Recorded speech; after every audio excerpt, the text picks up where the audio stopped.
Une vraie fatigue, le vieux Salifou l'a senti ce mardi. Pas besoin de l'interroger avant de s'en convaincre. Une fatigue due à une longue attente pour une visite médicale, en prélude au pèlerinage à la Mecque. Comme lui, ils sont tout nombreux les pèlerins à faire la queue ces temps-ci à l'office de santé des travailleurs de Bobo Dioulasso. Je suis là depuis 5 heures du matin. Regarde, il fait déjà 12 heures et je n'arrive toujours pas à me faire vacciner. Je suis plus qu'épuisé. Je n'ai pas bu de l'eau depuis le matin. Manger, n'en parlons même pas. Il y a trop de monde ici. Venus de la ville de Sia et des villages environnants, certains pèlerins sont obligés parfois de passer ici des nuits et des nuits pour avoir une bonne position dans le rang. Mais les jours se suivent et se ressemblent pour eux. Pas moyen de voir ne serait-ce que la blouse d'un médecin. J'habite à Karangasso. Je venais le matin et je rentrais le soir, mais fatigué de faire la navette, j'étais obligé de diriger complètement domicile dans ce centre. Mais hélas, je suis à mon 3e jour et toujours pas de consultation. C'est du désordre total ici.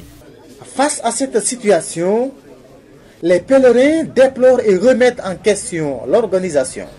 Mais pour le directeur régional de l'OST, c'est plutôt un problème d'effectifs. Ce n'est pas une question d'organisation, c'est une question de nombre.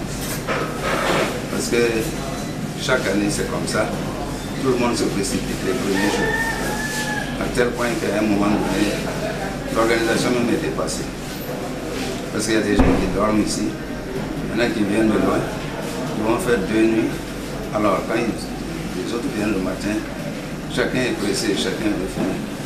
C'est ce qui fait que ça désorganise. Ça ne peut pas aller et la solution devrait être trouvée en aval.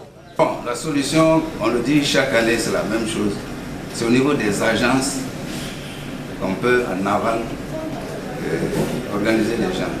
À savoir que chaque agence envoie un certain nombre par jour. Si vous voyez par exemple le laboratoire nous prenons 150 personnes.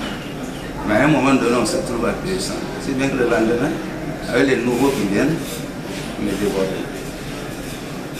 Alors, imaginez quelqu'un qui a dormi ici. Vous vous limitez, vous êtes à 150 que vous allez arrêter. La personne qui est venue de là ne peut pas comprendre. C'est ça qui désorganise. En attendant donc cette bonne organisation, les pèlerins sont entre la croix et la bannière.